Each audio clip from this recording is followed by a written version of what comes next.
Hey everyone, I am Nicole with Guiding Echoes. Welcome to this live stream where we will be talking about psychic protection.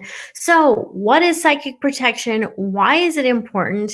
And why is this something that we need to practice diligently, especially those of us who are intuitive?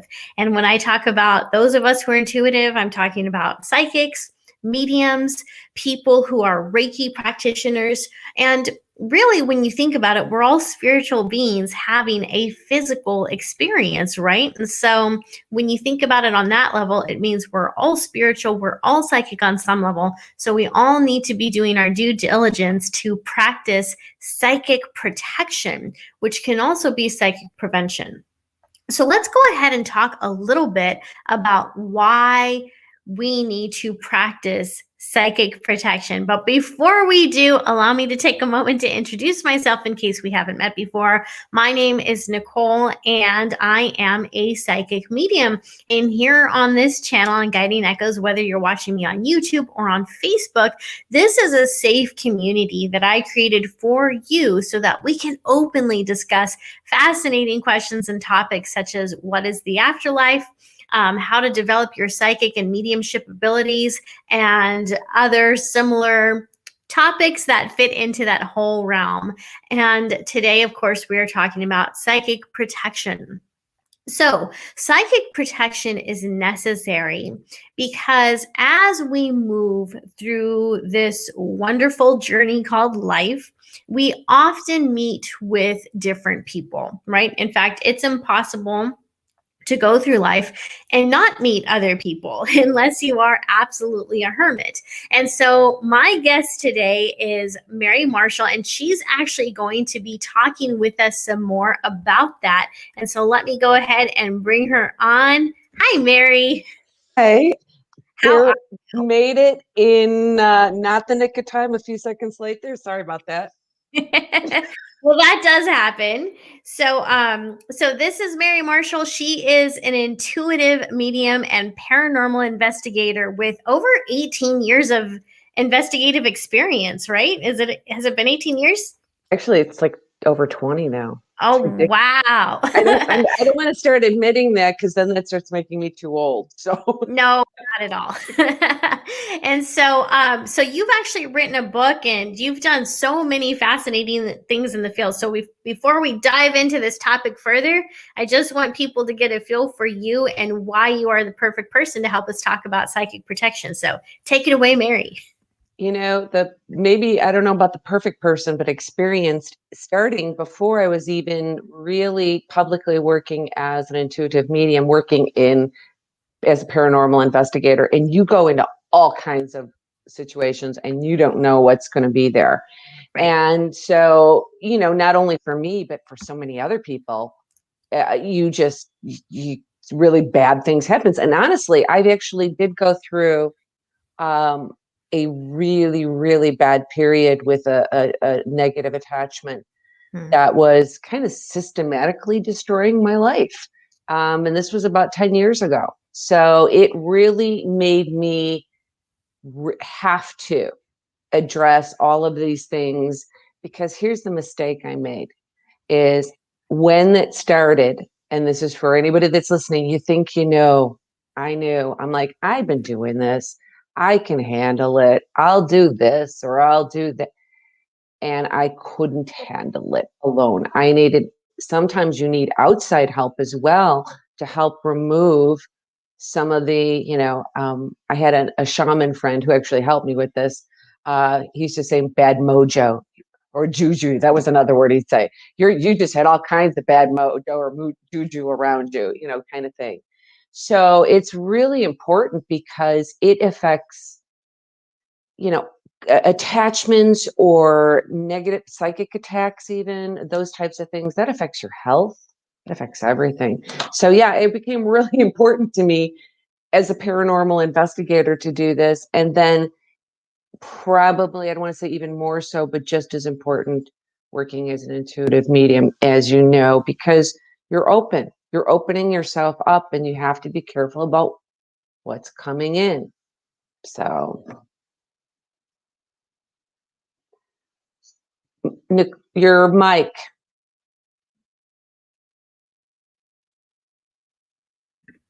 So I muted myself to get a drink of water and totally forgot to unmute. Oops. So I won't go. So that's not a psychic attack, right? No.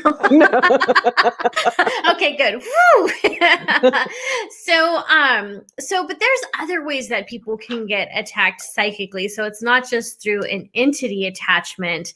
So what are some other ways that people can experience a psychic attack? Like, what might be some of the telltale signs?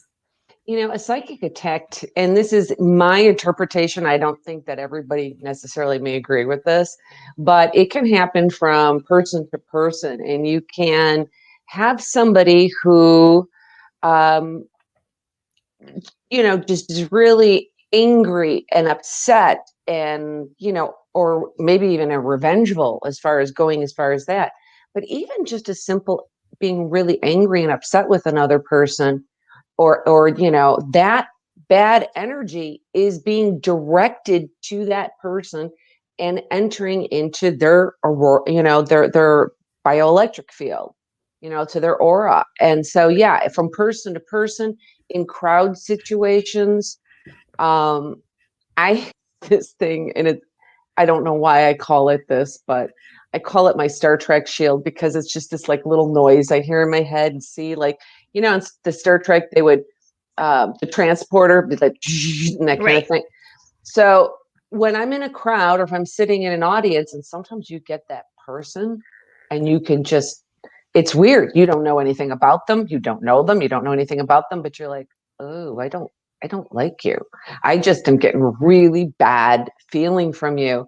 I will, in those circumstances, I do this thing, and it's just like this that just comes down, and it's just like this lead, wall or something, and just completely block them out.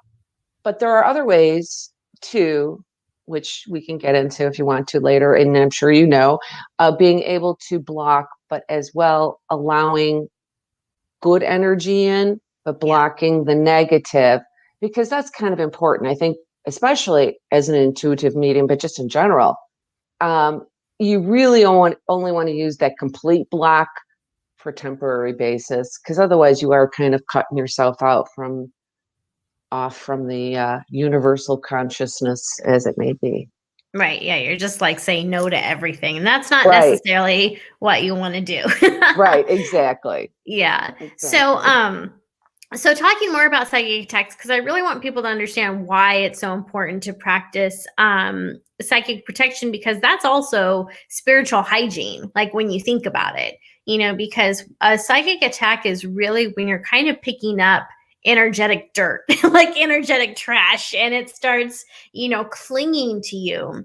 And when that happens, it can, of course, affect the other areas of your life. Like you were talking about, for you, it was actually an entity that you picked up and starts systematically hurting your life. And so, and the same thing can happen when people are sending us horrible thoughts and are wanting our destruction, because that energy, when people are thinking about that, it has to go somewhere. So wherever they focus that target, that's where it goes. So, what are some of the signs that people are under a psychic attack? Because if someone is just sending you horrible thoughts, like here's an example.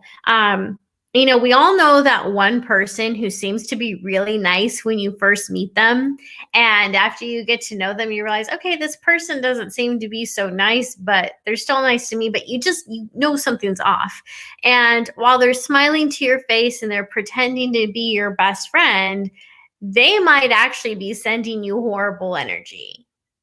Well, and the sad part is that it it can go into a very directed way, to another person, especially from people who have certain knowledges that may be doing curses, witchcraft type curses, Right. or those types of things as well.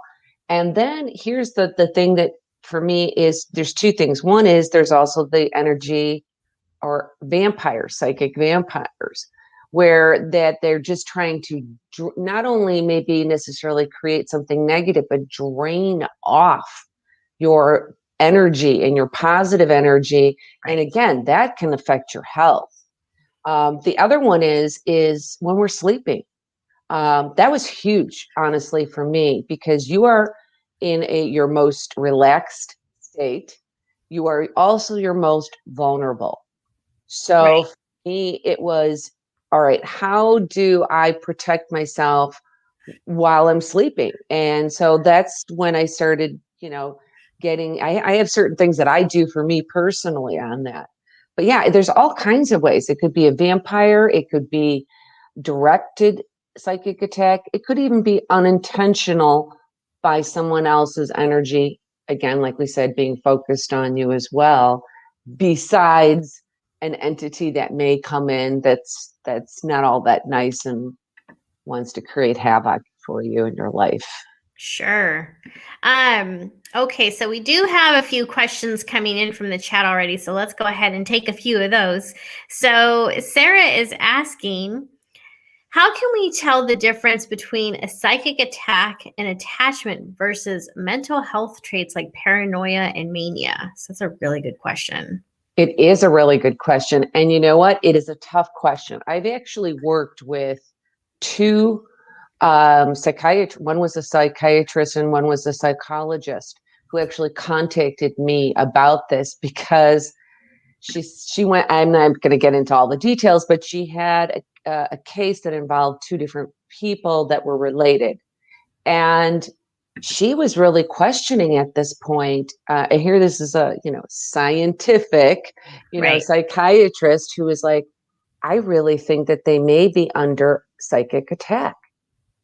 So she was questioning me, and we were trying to determine and I worked with another person who was a psychologist of, can you get a checklist, almost for both of us, for those of us in the field who may come across a home case where there's something paranormal. You're trying to determine, is this real or is this something, a mental illness or just anxiety driven something. Um, and that was really tough. I mean, I wish I had a perfect answer for you to say, well, and this is what we came up with. But even them as trained, it was really, really tough. So there are certain things that you can look for in that. Obviously, if you're dealing with yourself, that's one thing. If you're dealing with another person, is the anxiety behind it and how is it manifesting for them, and the consistency of what their beliefs are and how they're trying to remedy it. And I know that's a really general, vague answer, and I apologize. I wish I had something brilliant to say, but it is tough. It is a tough thing. And so a lot of it is just going to be trial and error, testing it out step by step as you go to determine, is it, paranoia or some type of, severe bipolar schizophrenic type situation. And you can't say it's just going to be this. It's just going to be pulling it apart piece by piece to figure that Right. out. And here's the thing. If you've got somebody who is generally, if you know the person beforehand, if it's not even yourself, but it's somebody else, and they're generally, as normal as most of us as normal can be. And all of a sudden there's a very clear change. That's something to look at. And if there's no cause for it, there's no medication that's been introduced, Right. there's no other, you know, um, problems going on in their lives that should be causing it. So yeah, it's kind of a tough thing to determine. But I'm going to say this: usually, you're going to know. If it's you, you're going to know the difference. And I think if it's another person that you do happen to know, you're going to have to trust them as well, that they know the difference. Right. Okay. And then Joe Blogs was asking, how would you know that you're protecting yourself successfully? When nothing bad happens.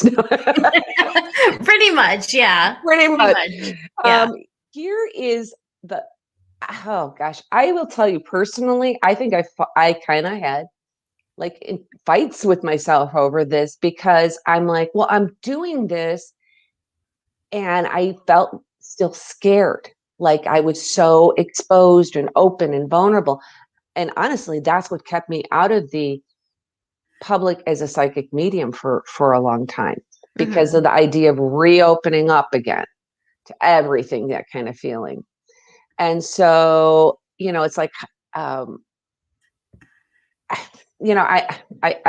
kind of, I'm like, I don't really know, I guess, how to kind of answer that, but it can be a problem. It can be a problem. Sorry. I'm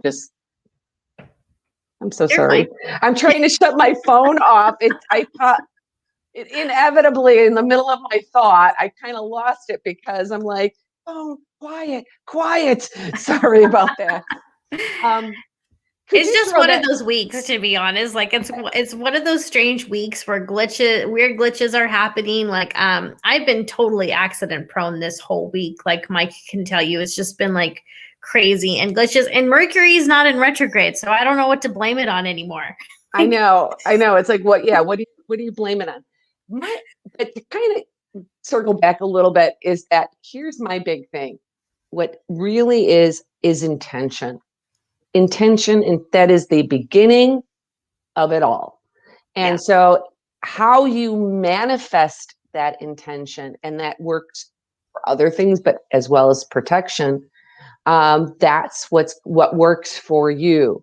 So, if you are a 100% believer that, hematite versus black obsidian stones are going to be the thing that's going to protect you, guess what?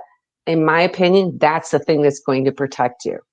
And the same thing goes for anything else. If you believe, burning a white candle every day is what it's going to take, if you honestly believe that and you feel that to your core, you essentially are your intention, and you are essentially manifesting from that belief.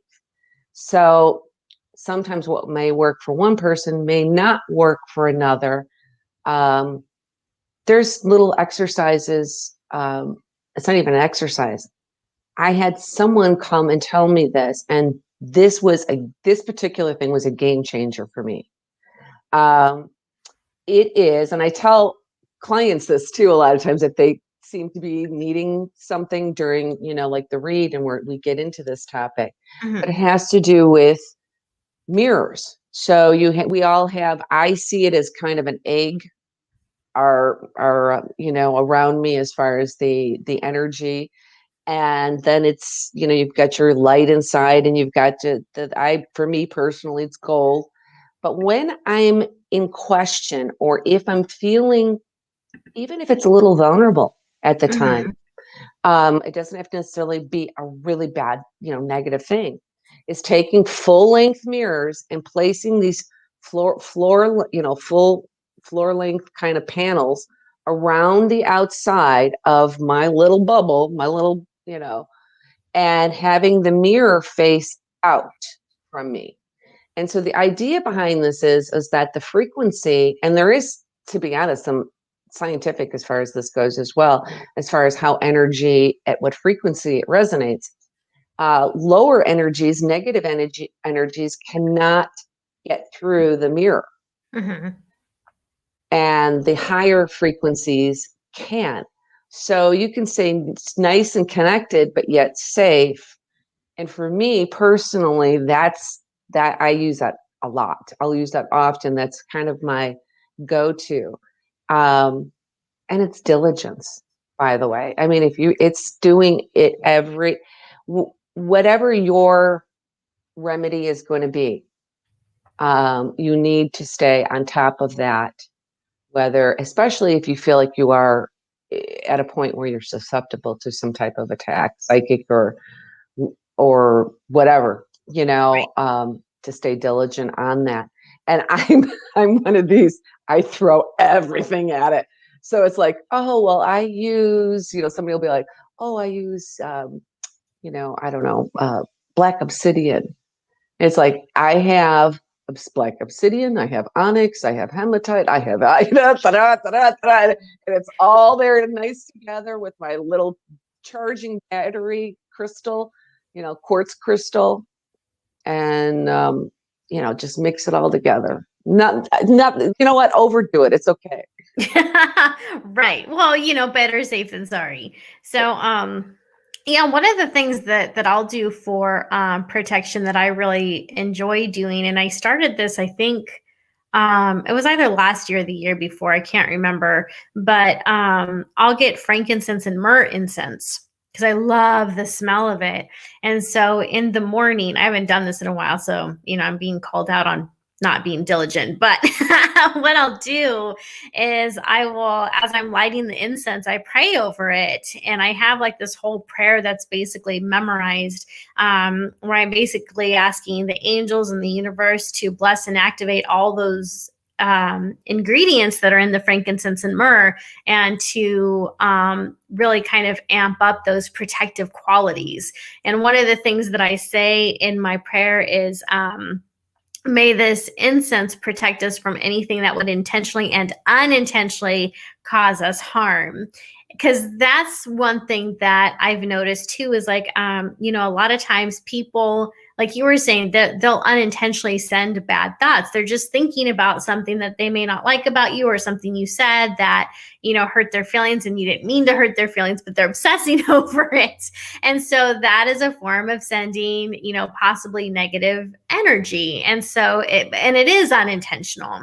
And so, putting that little clause in there where it says, protect us from any energy that would intentionally or unintentionally cause harm, I think is also really great. And the other thing for people to remember too, like you said, what works for one person isn't going to work for everybody. And one of the things that I'll say about like meditations and spiritual awareness and medication and everything is that all things work, but not all things work for everyone. So you definitely have to find what works best for you. So that said, Joe Blogs has another great question for us. and Joe is asking, is there a practice or ritual that you don't send out these bad energies out to others?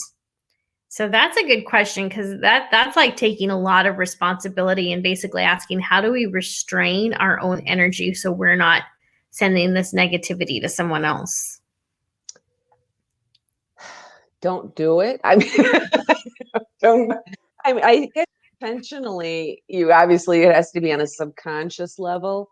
Um, as far as a practice of not sending out, we can do it to ourselves though as well, because that's the other thing. It's not just sending out to other people, but our own subconscious bad energy when we start getting like super stressed out, and those types of things, and having anxiety over, and there may be really legitimate bad things going on, but nonetheless.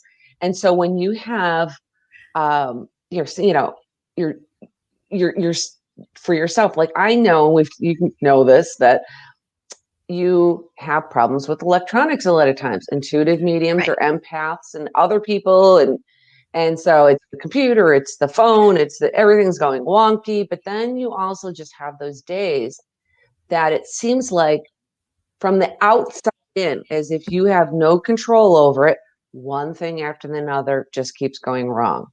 And now I know for me, and I did not take it seriously, so at home, take it seriously,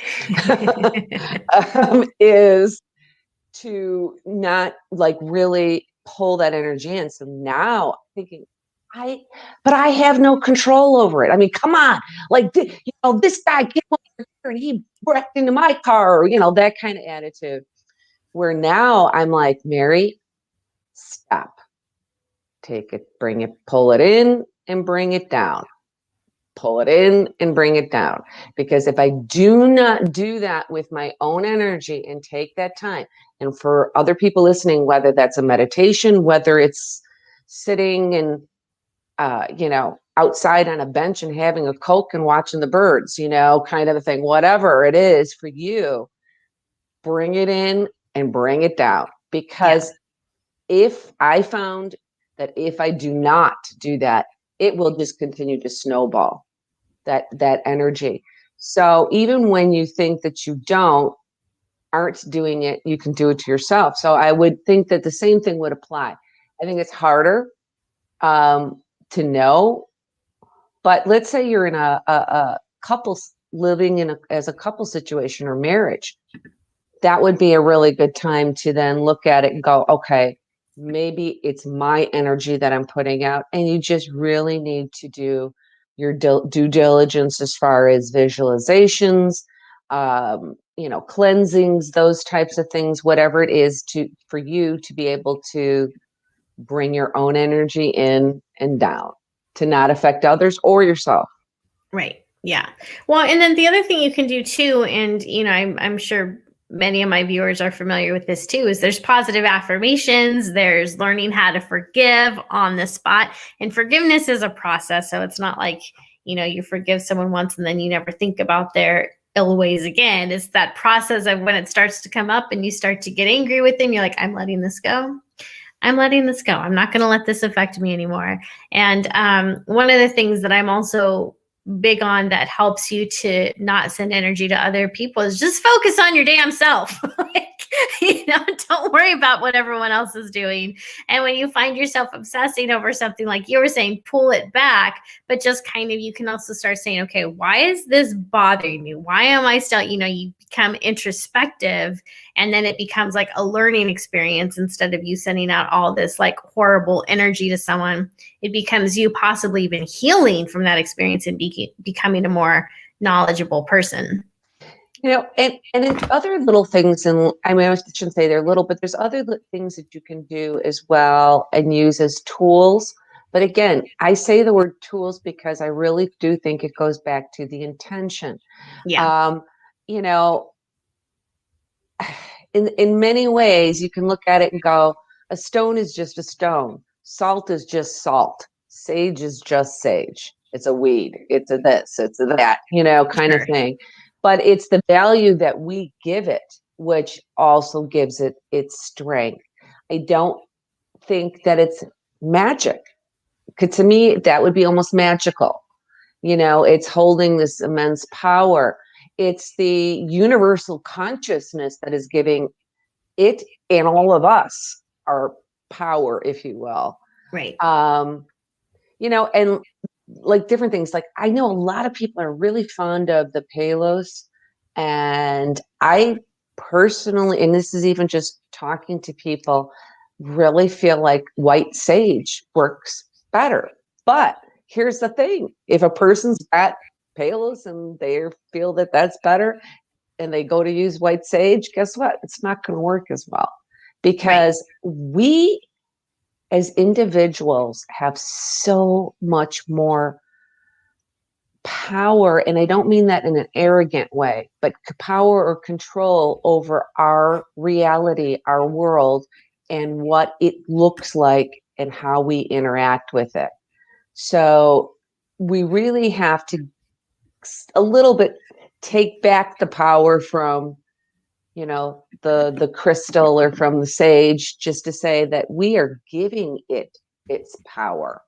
Right. Power is the right word, but you know what I mean. So do you think that this is also, when it comes to setting the intention with tools, do you think that in some ways that's a placebo effect? In some ways, yeah.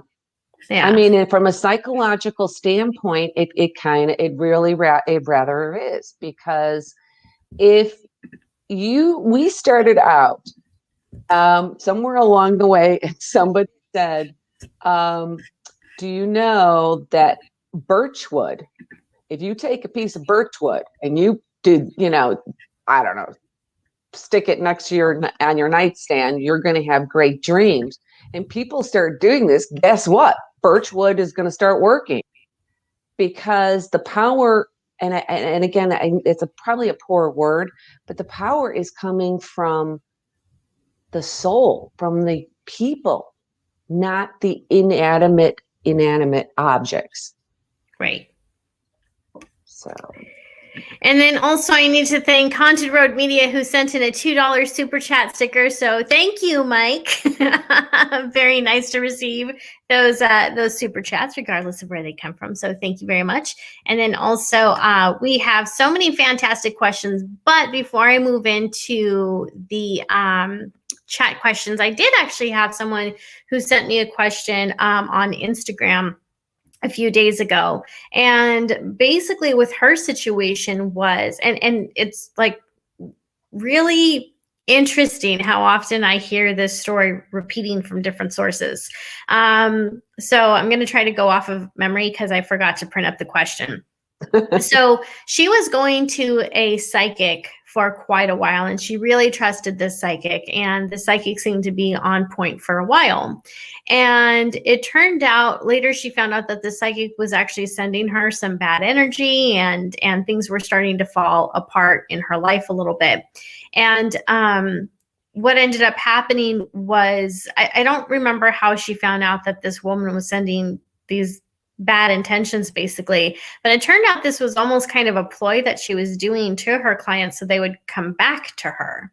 And it's not the first time I've heard this scenario. And in fact, the very first time I heard someone else come to me with this scenario years ago, I was just kind of like, that seems a little weird. But since it's repeated, I'm like, this is an actual thing. Like, this is an actual thing. Heard that myself from somebody, Yeah. from a client. And from what was being described, I was sort of like, yeah, you need to stop and break this habit. Because one of the big things too was the huge amount of money that was going out all the time. So it was like every time they're putting it, I absolutely think, and that's really sad, but there are people, it's like this. Do want to say this? It's like this in any field. You've got medical doctors that can, be quacks that don't know what they're doing, kind of thing. So, but yeah, that definitely, the person was seemingly putting bad things out into this person, and maybe even somewhat, and not even maybe, and psychologically as well. Yeah. And then come back and say, "Oh, I got to fix this for you." Because I've even heard psychic mediums who have told other people of, well, this was during like investigation periods, I have to go in there with you because, they won't talk to anybody but me. Wow. Those types of things. So yeah, they do kind of can put bad things on you to turn around and charge you continuously large amounts of money to remove it. And that's just like, and I feel really bad because, again, it's just the shame that this is like a scam. But it's not fake in the sense of it's real. They're really doing damage that they can come in and repair. So when someone knows that they've been, psychically attacked and scammed and basically treated that way, is there any other, basically, what can they do in that situation? Like, would they still do the sage? Might they still do like the mirror thing? Or if they have, I guess you could say the target, like they know exactly where the energy is coming from, is there something else that they can do to just kind of prevent that person, specifically that person, from sending anything more? And then also, what steps can they do to heal from whatever that person's done to them? What I just advised somebody to do on this was what I would have do personally, which is throw everything at it as far as protection. One is stop the madness. First of all, stop talking to this person. Just stop. No matter what if you think they're doing bad, if they're doing good, whatever it is, this has become a really unhealthy codependency that unfortunately the client is the victim. Right. So just stop and then really do everything you can think of. You would be a great person to go to find out like different things. I don't want to say necessarily rituals, but things that you could say and do in that way. I am a believer in a handful of, protective stones that I've mentioned before, which I'll mention again just in case. Hematite, onyx, black obsidian, and turlamine. I don't know if I'm saying that correctly, but we'll just go with that. And do things like burning a white candle, just purification. And again, I really prefer white sage over the palos. I think palos is nice to follow up with, or like what you did, like with the frankincense, you get those things, those kind of now sweeten. Once you kind of remove the negativity, they kind of, they kind of sweeten the rest of the energy. And do all those things that you can think of, prayers. And I actually sleep with stones under my pillow, crystals under my pillow. And I do that because of the vulnerability of while you're sleeping, and that so nothing can come into your dreams or into your energy aura while you are sleeping. So I actually have those stones, as well as quartz crystal and selenite. I love selenite. And I have those under my pillow when I sleep. And so doing those kinds of things help. And I do want to just mention, because I did see a comment go by Mark, which, hi, by the way, is yes, sage does have legitimate uses, kills bacteria and fungi and things like that as well. So it is good health-wise too. No, it does this. I'm like, yeah, okay. I'll make sure to say. Well, and then Sheila actually asked a really good question. She says, do you believe we give our power to others unwillingly? Yes. Yeah. It's again, I think a subconscious level. Think about even if you went to all the unhealthy relationships that people have, we tend to give over our power to other people, sometimes in trying to appease them, or because we think that in loving them, that's part of it. And that's how people end up often in really bad situations like gaslighting and type of things, because we do tend to give it over, maybe, and it's usually not, I don't think, at a conscious level. I think it's at a subconscious level. Right. Or we think, oh, we can take it on. We'll take on the bad. We got to help them to be better, that kind of thing. Right. Yeah. And that's something that a lot of healers will do, and empaths. Like, they'll know that someone's maybe not a very good person, but they're like, but I see the good in them. I see the potential. Like, I've got to help this person. So then they move into rescuing. And the thing is like, rescue mode. Yes. Yeah. Yeah. But you can't rescue someone who's willingly tied a cylinder, like a cinder block around their feet. Yeah. And I'm guilty of it myself in life. And I think that's why, and I can say it, and maybe for you as well, because we know, what happened and how to make that better. Right. Yeah, that's true. So T Rose Lover has a good statement. It's not exactly a question, but a statement we can kind of follow up on. And she says, be careful with Reiki energy because it could conjure negative attachments if not done correctly. And so while she's saying Reiki energy, the truth is like any energy that you accept from someone, you want to be really careful with. So do you think that's another way that we maybe not unwillingly give our power away? Because when we're accepting energy from someone, that's not unwilling, but maybe it's still a way that we're not exactly giving our power away, but we're accidentally opening up to something that could hurt us. Yeah. And you know what? And that's just comes down to trying to find that reputable person. Right. Because just like the psychic medium we talked about earlier, those types that can cause harm and try to correct, the same thing can happen with Reiki. And then honestly, that could even happen too, though, I want to say by accident. Because if a person is not well trained in it, that can happen as well. How they can sometimes take some of their own, rather than pulling the energy in from the ether through them, they're taking some of their own energy, and they had a really bad argument just happen, and this and that. You are now taking on their energy, the healer's energy. Yeah. And unintentionally in all parts as well for that. But again, it could be done intentionally, and that's where you have to be careful and make sure that you have somebody that is reputable and that you trust. Yeah, absolutely. So Patrick is asking, how long does the negative energy someone sends out stay with someone? It's a good question. That It is a good question. depends, Yeah, right? it depends on a lot. Yeah. Yeah, it really does. Because are you aware that it's there? So is it something that's kind of growing, and Right. you don't know? Or yeah, it just really depends. It's kind of difficult one to answer. It is. Well, and to kind of piggyback off of that and kind of answer it, like, there is someone in my life who has been obsessed with me for years.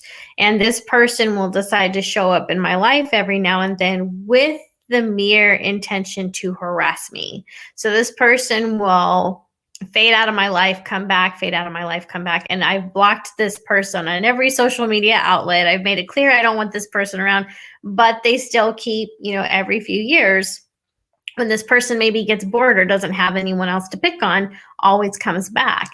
And so when you're asking how long does the negative energy someone sends out stay with someone, well, in that case, that's going to be rather permanent. That's something that I'm always going to have protectors up for, because that person is obsessed with me. Like, this hatred has festered within that person, and they are constantly, or maybe not constantly, because that means like 24/7, but often, this person will think about me and send that energy.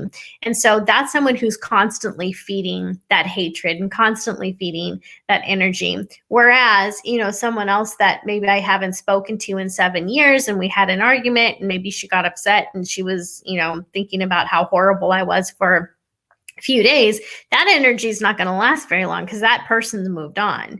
So if you're dealing with someone who's very obsessive and just like, just, I think that's the best word, someone who's obsessive and hateful, which, sociopaths and certain personality types can be, then that's going to stick around for a while.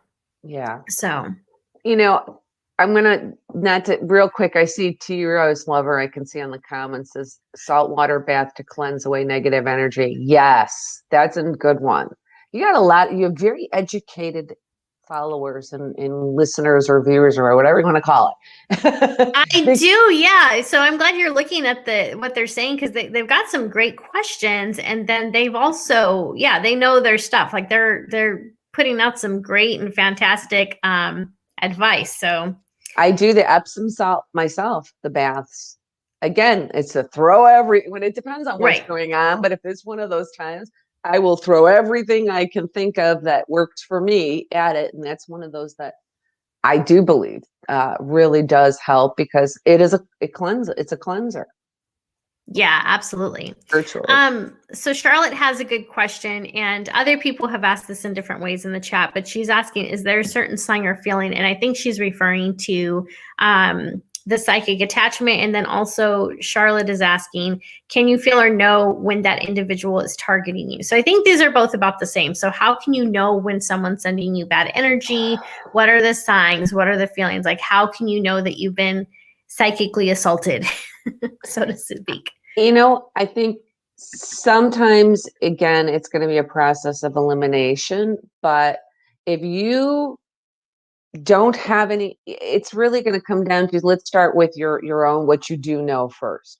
If you have no reason for the feelings that you have, for the dark cloud that seemingly seems to be following you, it's time to start looking elsewhere. Yeah. It doesn't make sense. Your life's good, this or that, and you just don't get it. Start looking elsewhere for the source. It's not coming from you. It's not coming from directly because of something happening in your life. Right. I mean, there isn't any specific, of course, there probably is. Without me saying it, that I don't even know, as to say, like a pendulum test or something for this, but they probably could do that. But it just has to first go through your own stuff. That all looks good. Now you start looking on the outside in from coming in. Right. Yeah. Well, and then a lot of times I do think that if it's affecting you hard, it's probably someone who's close to you. For people who are in emotionally abusive relationships, you have probably been taking on that energy on for so long. You've had the stiff upper lip for so long. And after years of being treated a certain way, it starts to affect you. But then also you have to keep in mind, if you're in an emotionally abusive relationship, and emotional abuse can come in so many ways, and physical abuse too. So emotional abuse can also be that this person's not giving you attention anymore.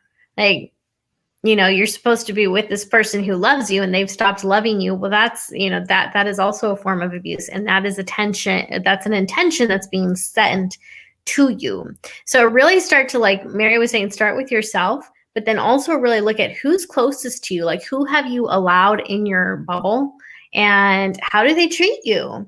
How are they treating you? And, earlier we talked about basically someone who's an opportunist, or, toxic personality, where they're smiling at your face and then really they're actually jealous and they're sending you bad energy for whatever reason. Even with that type of a person, no one can hold a mask up forever. That mask will eventually slip. Eventually, right. Yeah. So really look at the people who are close to you and kind of work your way out. So we are approaching our last few minutes, but before we end this session, I did want to let you guys know that Mary is actually running a special on her intuitive reading. So go ahead and tell us a little bit more about that. It's a flash sale. I will say right up front, time is limited up until April 9th, because there's going to be a 6-week period that I will be out and not accepting appointments. But here's the good part. The flash sale starts tomorrow and runs through Saturday until midnight, 26th and 27th. It's 30% off. The coupon code, you can find it. Now I'll have to put it on my website, because I don't have it on the website. I have it like on Facebook and somewhere else. So I'll have to do that. Post it, because it starts tomorrow. But when you do that, you can pay and schedule, but you don't have to schedule until, May or June. I mean, if you want to put July, you can do July, but you can take advantage of the 30% off if you book it within these 2 days, for the 26th, tomorrow, and the 27th. And then what's your website? It is mediummarymarshall.com. mediummarymarshall.com.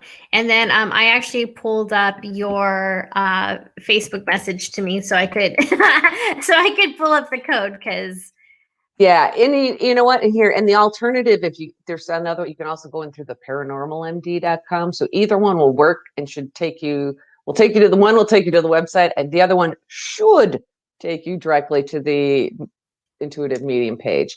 But anyway, by the way, the code is, oh gosh, flash sale 30%, and it's the Thank you. sign. Flash sale 30% off. Yeah, so I'm going to put it in the chat so everyone can see it. I forgot what it was. So flash sale 30% off. So that is the coupon code that you guys can use. And remember, this flash sale starts tomorrow, and it's on the 26th and the 27th of we're in March, right? Yeah, we're in March. Yeah. I'm like, what month are we in? I'm in a time slip. So, all right. And then, of course, you guys can check out Mary's Facebook page and follow her there. When she has upcoming sales and events, she'll let you know. And where can people find you on Facebook?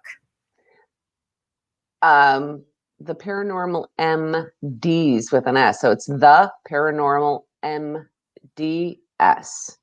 Because somebody was a stinker, Nicole, and 10 years ago or more, when I tried to, you could put those names in on your Facebook. Mm-hmm. I'm like, who? It was somebody that I actually did something for previously, and I think they did it just to be kind of snotty. They actually just, on Facebook, it's not even used anymore by anybody, but yeah, I couldn't get my own thing. So, but someday we have to do an event together. That would be fun. That would be. Yeah, we should totally do that. Yeah, that would be. All right. Well, Mary, thank you so much for joining us. And for those of you, again, be sure that you check out Mary's website and also use her code Flash Sale 30% off. Her sale is running on the 26th and the 27th. And also, if this is your first time watching one of my videos, welcome to the Guiding Echoes community. Be sure that you hit that subscribe button. Also hit that bell icon so you can know when I go live in the future and release more content that you're going to love. So thank you all of us for joining, and we'll see you next time. Take care. Bye-bye.